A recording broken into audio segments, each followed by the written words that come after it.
Welcome back to Priya's world. ఎలా ఉన్నారు? బాగున్నారా? నేనైతే సూపర్ గా ఉన్నా. సో ఈ వీడియోలో టాపిక్ వచ్చేసి పర్సంటేజెస్ కన్సంప్షన్ బేస్డ్ ప్రాబ్లమ్స్, అవి ఎలా సాల్వ్ చేయాలో మనం ఈ వీడియోలో చూద్దాం. చూసే ముందు నా నుంచి ఒక చిన్న రిక్వెస్ట్, ఫస్ట్ టైం కనుక నా వీడియో చూస్తున్నట్లయితే please subscribe my channel, like చేయండి, షేర్ చేయండి, కమెంట్ చేయండి, ఓకేనా? అండ్ ఈ వీడియో రిలేటెడ్ మీకు ఏమైనా డౌట్స్ ఉంటే ప్లీజ్ నాకు కమెంట్ చేయండి, ఓకేనా? సో ఇంకా మనం సెషన్లోకి వెళ్ళిపోదాం. ప్రాబ్లమ్ సాల్వ్ చేసే ముందు కొంచెం బేసిక్ రూల్ చూద్దాం. సో ఇప్పుడు మనం చూడండి, సపోజ్ మనం ఇప్పుడు ప్రైస్ ని కనుక్కోవాలంటే ఫార్ములా ఏంటిది? కన్స్యూమర్ ఇంటూ ఎక్స్పెండిచర్, అవునా? ఎస్ అను. సో ఇప్పుడు సపోజ్ నాకు ఇంక్రీజ్డ్ 50% అని అడిగాను అనుకోండి, ఏమని చేసి 50% అంటే వాల్యూ ఎంత? 1/2, అవునా? ఇప్పుడు 50% వాల్యూ ఎంత? 1/2. ఇప్పుడు వీళ్ళు ఏమన్నారు? ఇంక్రీజ్డ్ 50% అంటే నాకు ఎంత వస్తుంది? 2:3, అంటే 2 + 1 3. సో 2:3. అలాగే డిక్రీజ్డ్ 50% అని అడిగితే ఎంత? 1/2 అంటే ఎంత వస్తుంది నాకు? 2:1. అర్థమవుతుందా ఫ్రెండ్స్? సో ఇంక్రీజ్డ్ అయితే ఎలా, డిక్రీజ్డ్ అయితే ఎలా రాసుకోవాలి, అర్థమైంది కదా? సో ఇప్పుడు మనం ప్రాబ్లం చూద్దాం. Okay, first question. So first question, if the price of a commodity is increased by 50%, by what fraction must its consumption be reduced so as to keep the same expenditure on its consumption? So ఇందాక మీకు చెప్పానా?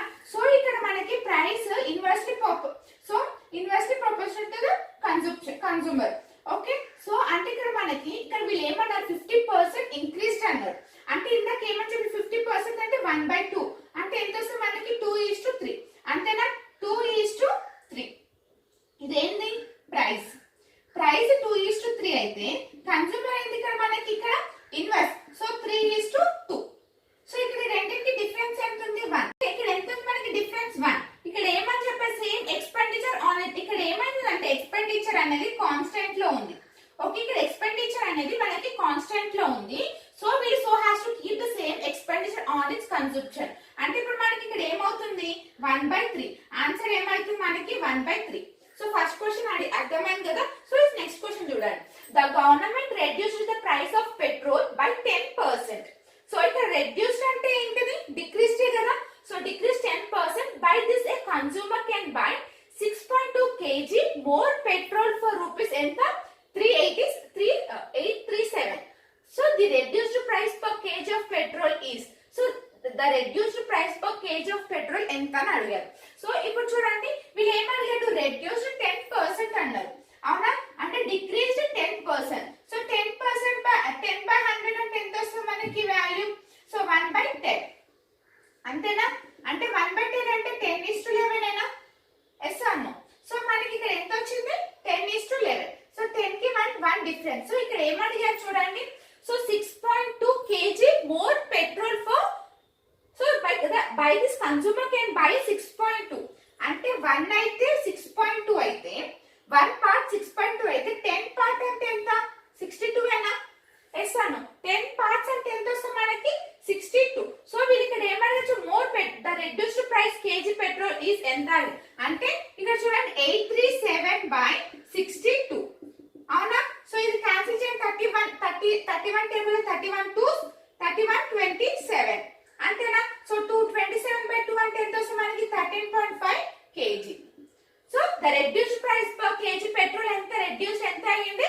13.5 kg. అర్థమైంది కదా friends? So వాళ్ళు reduced 10% ఎంత? So 10:1. ఒక part 6.2 అయితే 10 parts ఎంత? 62. సో వాళ్ళు ఎంత ఇచ్చారు మనకి ప్రైస్? 837/62 ఎంత వస్తుంది మనకి? 13.5 kg. ఓకే, ఈ 2 క్వశ్చన్స్ అర్థమైంది కదా? సో నెక్స్ట్ క్వశ్చన్ చూద్దాం. Next question, a reduction of 10% in the price of an apple enables a man to buy 10 apples more for rupees 54.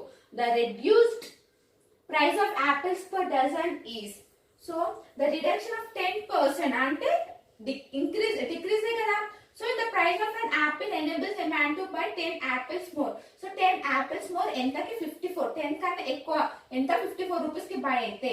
అదే రెడ్యూస్డ్ ప్రైస్ అయిన డజన్ కి ఎంత అని అడిగారు, అవునా? ఇప్పుడు చూడండి 10% ఏం అడిగారు వాళ్ళు? డిక్రీజ్ ఇంటర్నల్ అంటే 1/10 అవునా, 1/10 10:11 అవునా. సో ఇక్కడ ఏంటంటే ప్రైస్ మనకి 10%, క్వాంటిటీ అంటే ఏమవుతుందంటే ప్రైస్ అనేది ఇన్వర్స్లీ. ఓకే, అంటే ఇక్కడ మనకి క్యూ ఏమవుతుంది 11:10 అవుతుంది. సో ఈ రెండింటికి డిఫరెన్స్ ఎంత ఉంది, ఇక్కడ రెడ్యూస్డ్ కదా, సో ఇది 9. సో ఇక్కడ మనకి ఏమవుతుంది 9:10. సో ఎంత డిఫరెన్స్ ఉంది 1. ఓకే, 1 కి 1 పార్ట్ 10 అయితే 10 పార్ట్స్ ఎంత అవుతుంది మనకి ఇక్కడ 100. అంతేనా, 1 పార్ట్ కి 10 అయితే 10 పార్ట్స్ కి ఎంత 100. సో ఇక్కడ చూడండి 10 apples more for rupees ఎంత 54 అన్నారు. అంటే 54/100 ఇంటూ ఇక్కడ వీళ్ళు ఎంత ఇచ్చారు మనకి dozen. Reduced price of an apples per dozen ఎంత 12. అవునా, మనకి 648/100 అంటే ఇక్కడ మనకి ఎంత ఉంది 6448 రూపీస్. అంతేనా. ఓకే, 10 యాపిల్స్ మనకి 54 రూపీస్ అయితే వాళ్ళు reduced price of apples dozen కి ఎంత తక్కువ అని అంటే 6.48 రూపీస్ అన్నమాట. ఓకే, అర్థమైంది కదా ఫ్రెండ్స్. సో నెక్స్ట్ క్వశ్చన్ చూడండి. A reduction in the price of bananas enables a person to purchase 3 bananas for rupees 1. 3 bananas ఎంత 1 rupee. Instead of 1 rupee అయితే instead of 1.25. What is the percentage of reduction in the price? Okay, so ఇక్కడ మనకి 3 bananas ఎంత 1 rupee. 1.25 rupees అయిన బనానాని 1 రూపీకి 3 bananas by చేశారనమాట. So వీళ్ళు ఏం అడిగారు చూడండి. సో 1 బనానాకి ఎంత 1.25. సో నేను ఇందులో రాసుకోవచ్చా, ఈ పాయింట్ తీసేసి 100 into 125 అని చెక్ చేసుకోవచ్చా. సో 100 కి ఎంత డిఫరెన్స్ ఉంది మనకి 25. 25/125 into 100 అంతేనా. ఎస్ అను what is the percentage of reduction price అని అడిగారు. ప్రైస్ ఎంత అని అడిగారు. ఎస్ అను. సో ఇప్పుడు ఇది క్యాన్సిల్ చేయండి. సో ఇది క్యాన్సిల్ చేస్తే ఎంత 21 1s 21 4s అంతేనా. 100 అంతేనా. ఎంత ఆన్సర్ 20%. సో ఎంత పర్సెంటేజ్ ఆఫ్ రిడక్షన్ ప్రైస్ అయిందంటే 20%. అర్థమైంది కదా friends. The number of employees working in a firm is increased by 25%. The wages per head are decreased by 25%. If it results in X% decrease in total wages, then the value of X is. Okay, ఇక్కడ మనల్ని ఏమనుకోమని X value కనుక్కోమని చెప్పారు. Okay, ఇప్పుడు suppose ఇక్కడ ఏమని ఇచ్చారు మనకి ఎవరున్నా మనకి number of employees. So number of employees ఎంత ఇంక్రీజ్డ్ 25%. సో 25% వాల్యూ ఎంత 1/4 ఏనా. సో ఇంక్రీజ్ అంటే ఎంత వస్తుంది మనకి 4/4:5 అంతేనా. ఎస్ అను అర్థమైంది కదా. So next decreased by 25% ever in wages. Okay, wages ఎంత డిక్రీజ్డ్ ఎంత 25%. సో ఎంత 1/4 అంటే 4:3 అంతేనా. 4:3.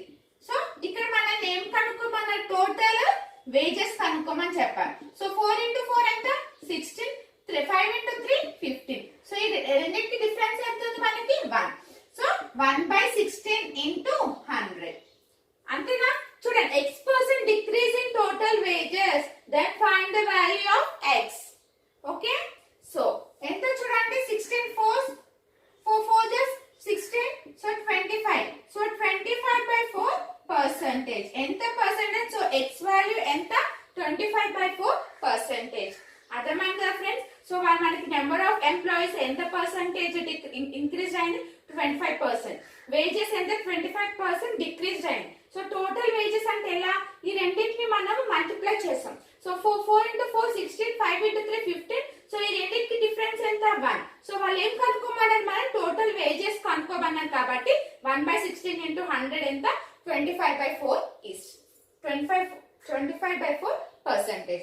అర్థమైంది కదా friends. So maximum consumption based problems లో మనకు అన్ని ఏమున్నాయి ఇంక్రీజ్డ్ డిక్రీజ్డ్ అవునా. ఎస్ అను. సో కొంచెం మనం క్వశ్చన్ కనుక చదివి అది ఎలా సాల్వ్ చేయాలి అనేది కొంచెం మనం అర్థం చేసుకుంటే మనకి ప్రాబ్లమ్స్ అనేది ఈజీ. ఓకేనా ఫ్రెండ్స్. సో నెక్స్ట్ చూడండి. So a man working hours per day were increased by ఎంత 20% and his wages were increased by 15%. By how percentage were daily earnings were increased.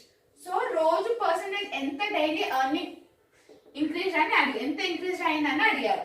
So ఇక్కడ మనకి a man working hours per day increase ఎంత 20. So ఎంత 20%. Okay 20% అంటే ఎంత వస్తుంది మనకి 1/5. 1/5 అంటే ఎంత 5:6 అంతేనా? ఎస్ అవును. సో నెక్స్ట్ అయితే హీస్ వేజెస్ విత్ ఇంక్రీస్డ్ ఎంత 15%. సో 15% అంటే ఎంత వస్తుంది మనకి ఇక్కడ?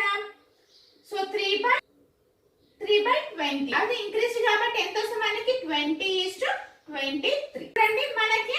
సో ఎంత వర్కింగ్ అవర్స్ ఎంత వచ్చి మనకి 5:6. సో హీస్ వేజెస్ ఎంత 20:25 అంటే 5:6 20 23. ఇప్పుడు దీన్ని మల్టిప్లై చేయండి. 5 into 20 ఎంత 100. 6 into 23 అంటే 6 3 is 18. 6 to 12 12 plus 1 3 8. సో ఈ రెండింటికి డిఫరెన్స్ ఎంత ఉంది మనకి 38. సో 38%. సో ఈయన so how percentage his daily earnings ఎంత ఇంక్రీజ్ అయింది? 38% ఇంక్రీజ్ అయింది.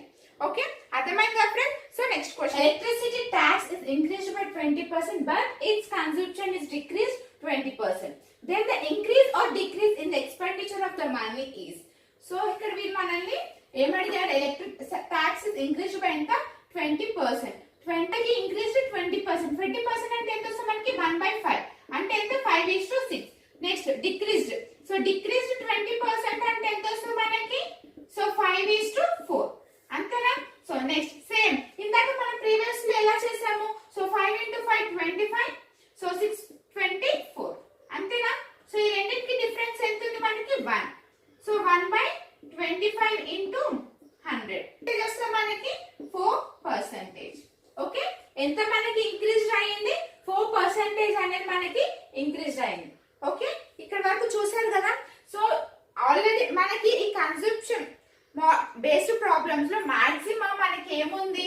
ఇంక్రీజ్డ్ 20% ఆర్ డిక్రీజ్డ్ 20% అంటే ఈ మోడల్ ఏదో ఇంక్రీజ్ 25% డిక్రీజ్ 25%. సో 25% అంటే 1/5. సో 5:6 అదే డిక్రీజ్ అయితే సో 5:4 అంతేనా? ఎస్ అను. సో అదే ఇప్పుడు మనకి టోటల్ అని అడిగితే 5 into 5 25. సో 24. సో అంతేనా? సో సేమ్ చూడండి మనం ఇప్పటి వరకు మనం చూసిన ప్రాబ్లమ్స్ లో సేమ్ మోడల్ ఉంది, సేమ్ మెథడ్ ఉంది, అవునా కదా సార్? కానీ క్వశ్చన్స్ అనే different type of questions. Okay ఈ వీడియో మీకు బాగా అర్థమైందని నేను అనుకుంటున్నాను. సో నెక్స్ట్ వీడియోలో నెక్స్ట్ టాపిక్ తో కలుద్దాం. బాయ్.